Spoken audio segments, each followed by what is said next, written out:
I'm pleased to introduce to you Louise Hardy.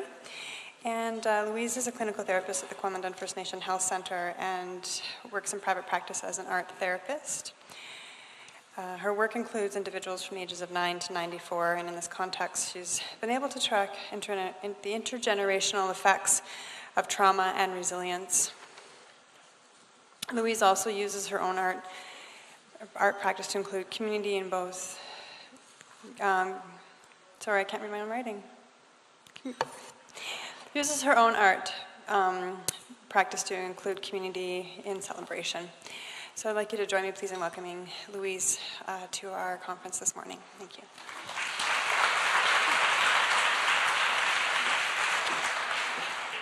Good morning.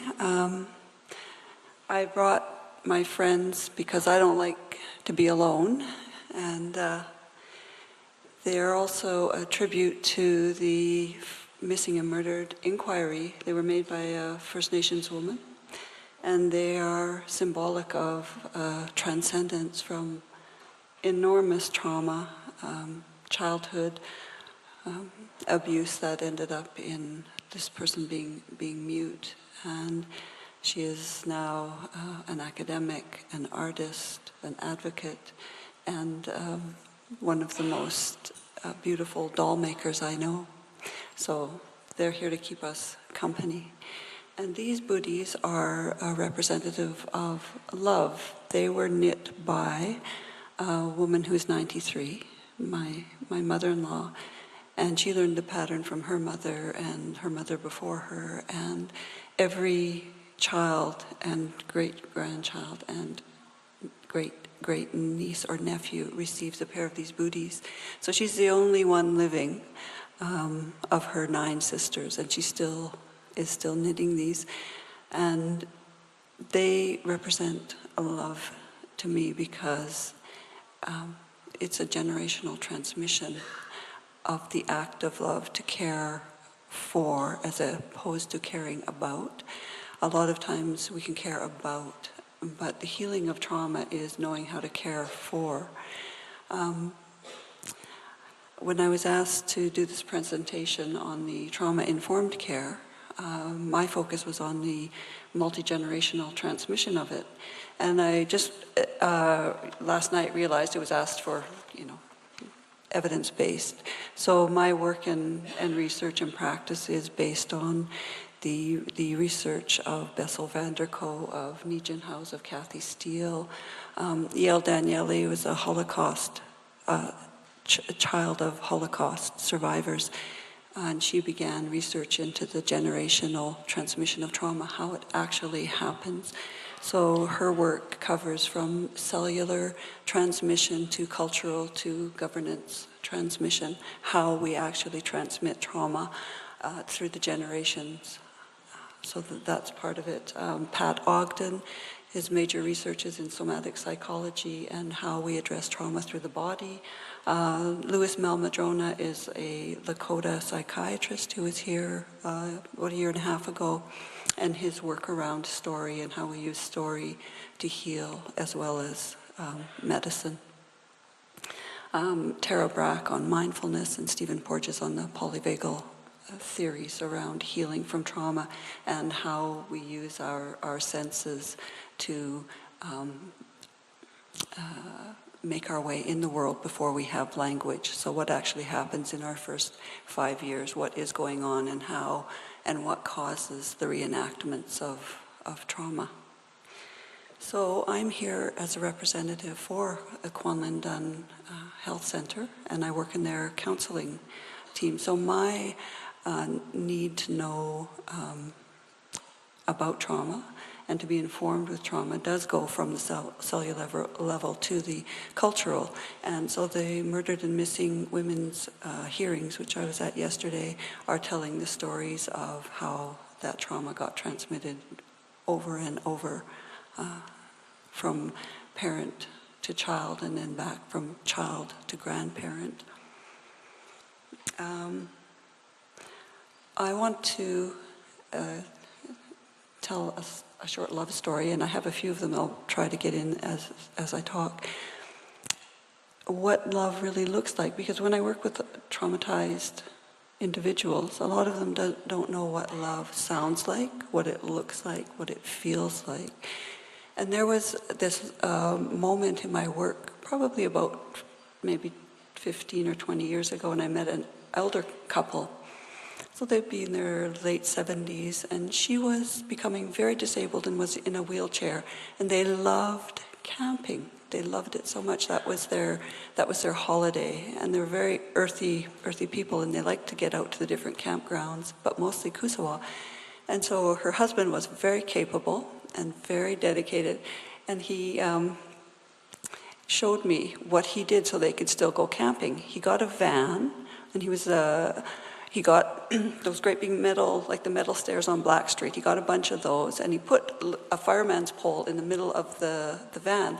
So he took me out, and he showed me how he got this winch that's usually on the front of a vehicle. He put it inside where the front seat used to be. He had the fireman's pole, and then he made this ramp that clanked down so he could take his wife out camping. And he couldn't push her wheelchair up into the van anymore, and it wasn't accessible. So he made the van accessible, and he would hook the winch onto the wheelchair, and he would haul her up into the van, and off they would go camping. He'd set up the big tent, and she would sleep in the van. And his delight and the way he gently touched her, and his pride in showing how he solved that problem so that his truly beloved wife could go camping with him, and they could be together in their world. And for the folks that I work with who are traumatized, especially if it's been early life trauma and it's been chronic, they don't have those memories. They don't have the knowledge of what it actually feels like to be adored. They might get brief glimpses of it when, mom is okay, or dad's doing really well.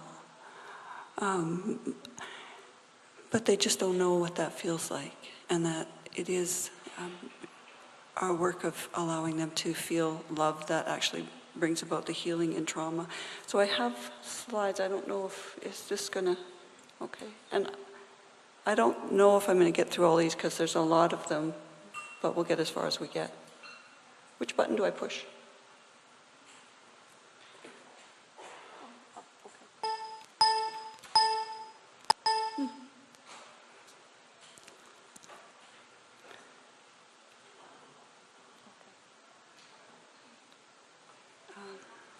So Yale Daniele's research was on the universality of multi-generational trauma. It's in every culture. If you think of war, of refugees, slavery, residential schools, the Holocaust. The Jewish people were persecuted long before the Holocaust, and it continues. So wherever there is racism, there is multi-generational trauma.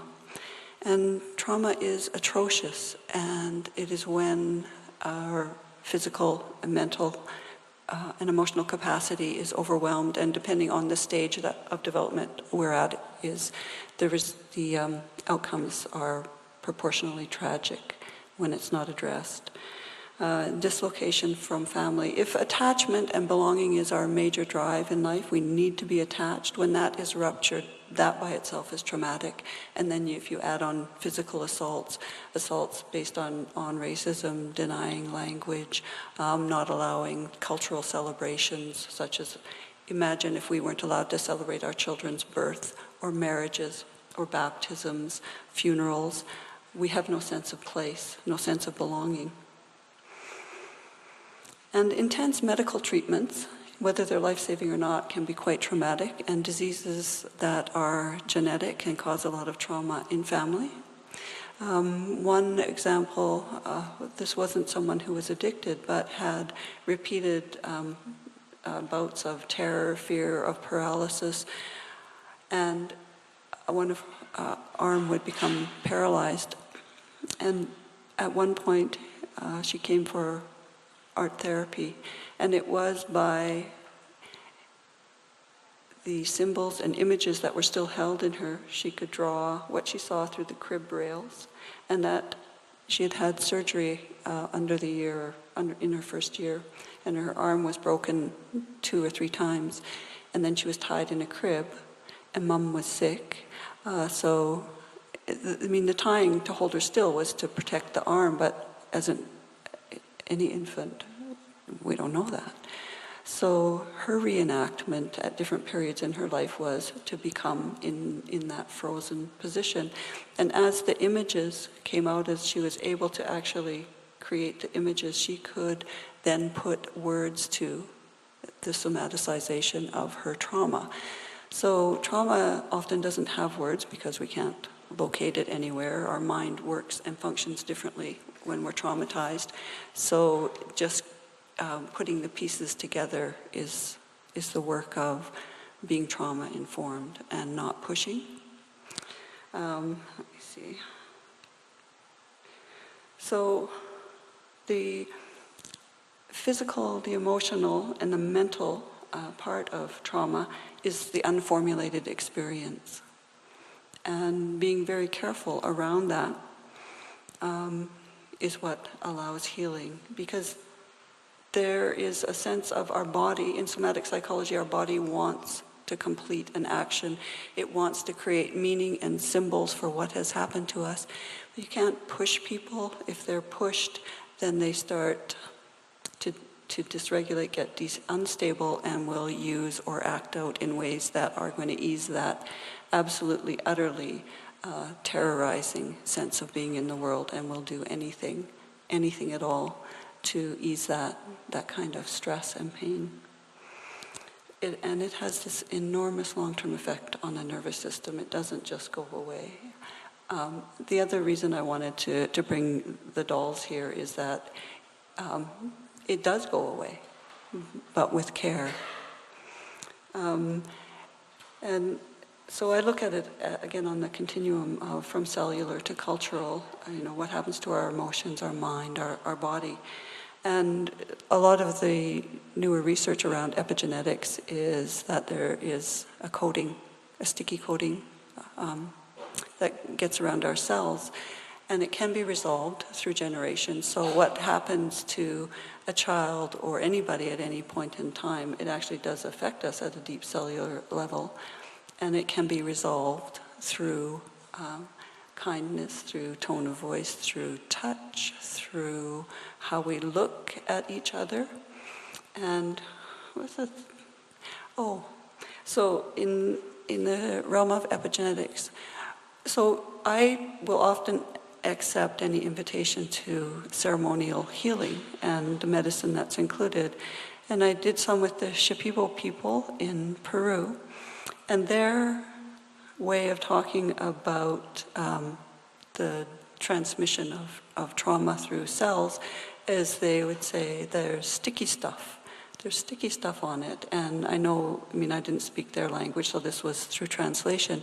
But they address it through song, so very, very powerful song, through their medicine, through ceremony.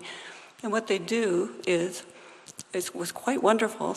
They sing to you, they pray over you, they hug you, they tuck you in, and they say goodbye, and they tell stories.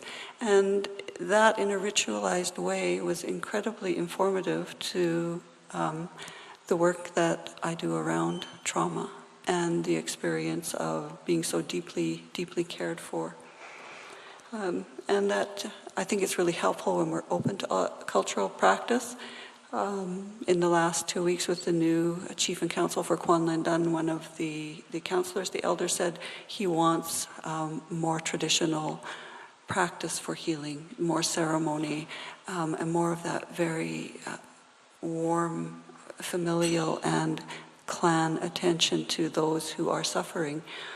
The other research around generational trauma is that there comes a point where the population is overwhelmed. They are saturated, and there are healthy individuals within the culture. There's no question about that. But the demand on them is overwhelming, and the population gets saturated and the healing becomes more and more difficult. And I didn't even get to the most important page, which I only have 1 minute to talk about, but trauma is transmitted through silence. Silence because you're not allowed to talk about it, that shh, and won't be discussed until it's safe. So that hearing outside our doors has made the speaking of murder and trauma safe, and the Truth and Reconciliation hearing made it safe. Therapy makes it safe, but I would say it's far more complicated in terms of being able to sit with silence as a therapist because we're being tested. I will have children or elders just come and sit and sit and sit, and I have to pay very close attention because they need to trust me. And when I notice that, oh, your eyes moved and I was wondering what was going on with that, I have to prove over and over that I can be in the silence but not be complicit in silence, that it is safe to speak. And I think trauma-informed care is about creating that safety and never presuming that I would be trusted, that I know I do have to earn it. The other part of silence that's important, or healing, and was asked by the families yesterday as well. As individuals, we can treat everyone with dignity. How we speak to them, how we look at them, the time we take with them. That is how we offer healing without words, because so much is transmitted through modeling. We have to model the other, what it looks like and sounds like to be cared for over and over. And I think my time is up. So I would love to answer any questions if you have them and be open to discussion.